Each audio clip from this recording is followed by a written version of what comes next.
Operation करने में बच्चे को कष्ट नहीं होगा, बहुत कष्ट होगा, लेकिन बच्चा तो नादान है ना, बच्चा तो नादान है। तो डॉक्टर साहब कहेंगे गार्जियन से, उस बच्चे के गार्जियन से कि थोड़ा पैर पकड़िए आप लोग। उस बच्चे की माँ उस बच्चे के पैर पकड़ती है और पिताजी हाथ और सिर पकड़ते हैं, क्योंकि बच्चा तो छटपट करेगा। ऑपरेशन करने में इधर उधर थोड़ा सा हो जाए तो और हानि हो सकती है। और जिसमें ऑपरेशन करते हैं, छोटा मोटा ऑपरेशन है, इथर देना ठीक नहीं, क्लोरोफार्म देना ठीक नहीं, नशा देना ठीक नहीं, तो पकड़े थोड़ा सा हो जाएगा। और जिस समय ऑपरेशन करने लग जाते हैं डॉक्टर, बच्चा तो पूरा छटपट करता है ना, और माता पिता सिर पकड़े हैं, हाथ पकड़े हैं, पैर पकड़े हैं, तो बच्चा उस समय क्या समझता है, मेरे माता पिता भी मेरा दुश्मन है ना। छटपट करते हैं बच्चा, और बच्चा यही समझते हैं कि मेरे माता पिता भी दुश्मन है, क्योंकि मेरा हेल्प नहीं कर रहे हैं, है ना। कष्ट तो हो रहा है बच्चा को, और उस समय बच्चा समझता है कि मेरा दुश्मन बना हुआ है, मेरे माता पिता भी दुश्मन बने हैं। लेकिन माता पिता की जो सोच है, धारणा है, बहुत आगे की, थोड़ा सा तो कष्ट होगा लेकिन ठीक हो जाएगा, है ना। अगर उस समय बच्चा समझ ले मेरे माता पिता दुश्मन है, नहीं, ऐसे अक्सर दुनिया में होता है। साधु महात्मा कहते हैं आपको कैसा कर्म करना चाहिए।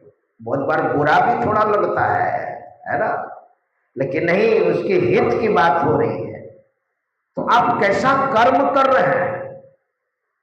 इसे हमारा धर्मशास्त्र कहता है जिस समय आप कर्म कर रहे होते हैं उसको कहते हैं क्रियमाण। क्या कहते हैं? क्रियमाण। कोई भी कर्म आप कर रहे होते हैं उसको कहते हैं क्रियमाण। तो हम लोग जो भी कर्म करते हैं ना, करने के समय क्रियमाण, और जब वो इकट्ठा होने लग जाता है, जमा होने लग जाता है, संग्रह होने लग जाता है, उसको कहते हैं संचित कर्म। संचित कर्म। और वही कर्म जब पुराना हो जाता है उसको कहते हैं प्रारब्ध। तीन तरह के कर्म हुए ना, क्रियमान, संचित, प्रारब्ध। तो बहुत ऐसा कर्म है जैसे कोई पॉकेट मार है। अभी बिहार में ही मानसी जंक्शन है, मानसी जंक्शन। तो ट्रेन में यात्री यात्रा कर रहे थे और मोबाइल देख रहे थे। उधर से मोबाइल चोर खिड़की में से हाथ बढ़ाता है मोबाइल को लेने के लिए, लेकिन मोबाइल वाले बड़े सतर्क थे। उस मोबाइल चोर का हाथ पकड़ा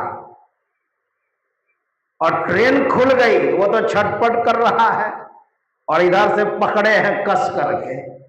अब देखिए, क्रियमान कर्म तुरंत दंड मिल गया, और तो छटपट कर रहा है, छोड़िएगा नहीं, छोड़िएगा नहीं तो मैं नीचे चला जाऊंगा, मेरे प्राण संकट में है। और मोबाइल बनाने वाले खूब बढ़िया से वीडियो बना रहे हैं, और उस समय मीडिया भी आ जाता है और कहता है क्या कर रहे थे आप? कह रहा था मोबाइल थोड़ा सा टेस्ट कर रहा था, टेस्ट कर रहा था मोबाइल, कि चुरा रहा था। वो तो मोबाइल वाले सतर्क थे जो कि कस करके पकड़ा। अब तो छटपट कर रहा है, देखिए कर्म का फल। है ना। और इधर पकड़ने वाले अगर छोड़ देते तो रफ्तार में ट्रेन है, क्या होता, नाक कान हाथ पैर सही सलामत रहता है, नक्शा बिगड़ जाता, कैसा लगता, फोटो लेने के लायक। देखिए कर्म, अभी अभी मोबाइल चोरी कर रहा था, बहुत ऐसा कर्म होता है कि तुरंत मिल जाता है। और स्पीड ट्रेन में अगर छोड़ देता तो प्राण भी जा सकता था। तो कर्म करने के समय, उस समय भी बहुतों को दंड मिल जाता है। कितना भय है, उस समय यही सोचता होगा मैं मोबाइल चोरी क्यों कर रहा था, हे प्रभु अब नहीं करूंगा, है ना। अगर थोड़ी भी ईमानदारी भीतर में होगी ना तो यही सोचता होगा वो, अब मैं मोबाइल चोरी नहीं करूंगा। अरे मोबाइल से ज्यादा मेरे प्राण की कीमत है, कमा करके खाऊंगा, मजदूरी करके खाऊंगा। लेकिन दो चार झाप लगता है, छोड़ देता है, कमीज उमीज झाड़ देता है, फिर वही करता है क्या, क्योंकि तुरंत 20,000 25,000 50,000। मेरा एक महात्मा 70,000 का मोबाइल रखा है, और मैंने पूछा मोबाइल कितने की है, का ज्यादा नहीं है। हमने कहा फिर भी, का 70,000 का है, ज्यादा का नहीं है। अब एक ही बार में 70,000 का मोबाइल मिल रहा है तो लोग फंसा देता है ना। और इसका परिणाम नहीं देखता है कि पकड़े गए तो क्या दशा होगी। पहले तो 10 गर्दा सेवा होगी, जिसकी मर्जी वो वही देगा ना, और फिर थाने में डाल देगा तो वहां भी 2 4 10 कुल्हड़ 50 लग ही जाएगा। कर्म करने के समय भी, और इसके बाद वो संचित हो गया। आप कान में तेल डाल करके सो जाइए, कर लिया, ये मत समझिए आप सो गए हैं तो क्या हुआ, कर्म नहीं सोया है। अभी वर्षा का समय चल रहा है, वर्षावास चल रहा है, ध्यानाभ्यास चल रहा है, मैं देख रहा हूं किसान धान बो रहे हैं, धान बो करके आएंगे और अगहन का महीना जब आएगा तब काटने जाएंगे। अगर अभी नहीं बोएंगे तो अगहन में धान मिल जाएगा नहीं ना। तो आप तो बो करके घर आ जाते हैं, आराम से सो जाते हैं, तो क्या धान भी सोया हुआ है?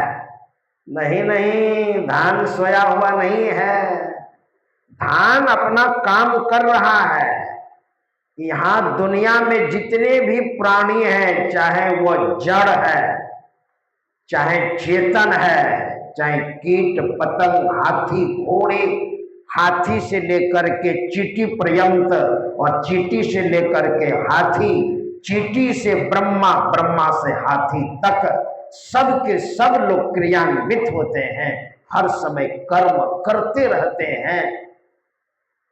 अब जैसे कि जड़ है, पेड़ पौधे हैं, तो ये मत समझिए कि वो कर्म नहीं कर रहा है, वो भी कर्म कर रहा है, बैठा बैठा उसकी भी आयु है, उसकी भी आयु क्षीण होती है ना। ये मत समझिएगा कि वो कर्म नहीं कर रहा, बिना कर्म किए कोई रह नहीं सकता है, संचित है। और वही जब पुराना हो जाएगा तो वही आपके सामने में आएगा। उसी को कहते हैं प्रारब्ध। पहले प्रारब्ध रचा, पूज्यपाद गोस्वामी तुलसीदास जी महाराज कहते हैं, पहले प्रारब्ध रचा तब रचा शरीर, तुलसी चिंता क्यों करे भजले श्री रघुवीर। हम लोग जो धराधाम पर आए हैं ना, पहले ही प्रारब्ध परमात्मा ने बना करके भेज दिया है।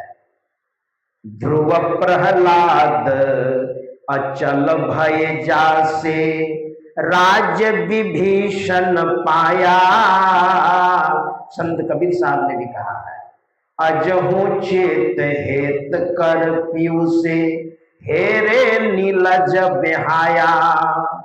सुख संपत्ति सब साज बड़ाई लिख तेरे साथ पठाया।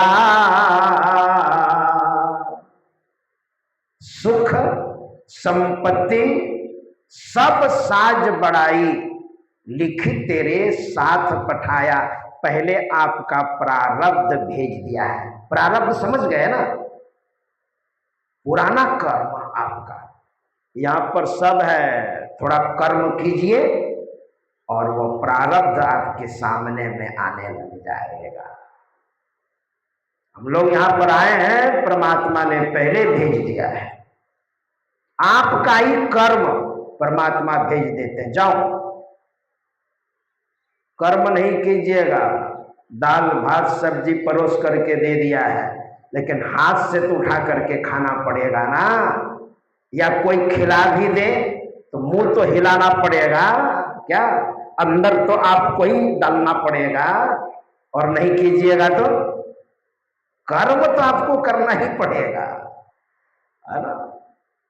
हमारे धर्म शास्त्र में हमारे महापुरुषों ने पहले लिख दिया है, कर्मणा च शिवत्वम च गणेशत्वम तथैव च कर्मणा च मुनीन्द्रत्वम च तपस्वित्यम स्वकर्मणः। कर्मणा च शिवत्वम। अब बताइए, धर्मशास्त्र कहता है आप भगवान शंकर की तरह बन सकते हैं। कर्मणा च शिवत्वम, कर्म अगर भगवान शंकर की तरह हो तो भगवान शंकर आप बन सकते हैं। मनुष्य में वो ताकत, वो पावर है, मनुष्य में बहुत ताकत है। परमात्मा ने इतनी शक्ति डाल दी है मनुष्य के अंदर, लेकिन कर्म करेंगे तब, है ना। बिना कर्म का आप महान नहीं बन सकते हैं। इसलिए शुभ कर्म करें। भोले बाबा, उनके भक्त लोग कहते हैं कि भोले बाबा का जन्म नहीं हुआ है। मैं कहता हूं अरे जन्म हुआ है, नहीं तो भोले बाबा नाम क्यों पड़ता, शिव नाम क्यों पड़ता, शंकर नाम क्यों पड़ता, महेश नाम क्यों पड़ता। जन्म हुआ है। और आप मेरी बात पर यकीन नहीं करते हैं तो धर्मशास्त्र की बात तो यकीन कीजिएगा ना, विश्वास कीजिएगा ना। पढ़िए श्रीमद् भागवत, जो 18 पुराणों का सार श्रीमद् भागवत है, उसमें वेद व्यास वर्णन करते हैं, सवै रुरो देवानां पूर्वजो भगवान भवः नामानि कुरुमे धातः स्थानानि जगद्गुरो। भोले बाबा का जन्म हुआ है और भोले बाबा ने ब्रह्मा जी से कहा, हे पितामह, मेरा क्या काम है और मेरा स्थान क्या है, कहाँ है, और मैं कहाँ रहूं। तो कहा जाओ सृष्टि करो, लेकिन सृष्टि सही नहीं हो रही थी, उठपटांग हो रही थी। का इसको बंद करो, तब अब साधना करो। और साधना करके, इसलिए भोले बाबा का निवास भ्रुवर मध्य, ये दोनों नेत्रों के बीच में भोले बाबा का स्थान है। भोले बाबा ने बहुत ध्यान किया, इतना ध्यान किया, ध्यान रूपी कर्म को किया कि भोले बाबा अजर अमर हो गए। उनके भक्त लोग कहते हैं कि उनका जन्म ही नहीं हुआ। अरे जन्म हुआ है, उन्होंने साधना की और साधना करके अमर हो गए। वैसे तो आत्मा अमर ही है, लेकिन यश से, प्रतिष्ठा से, मान सम्मान की दृष्टि से वो अमर हो गए। कर्मणा च शिवत्वम, कर्म करके वो महान बन गए, है ना। और आगे वाली पंक्ति देखिए, च गणेशत्वम तथैव च, च गणेशत्वम तथैव च। गणेश भगवान कौन थे? गणेश भगवान, गणेश भगवान बताइए, गणेश भगवान की पूजा कैसी होती है? गणेश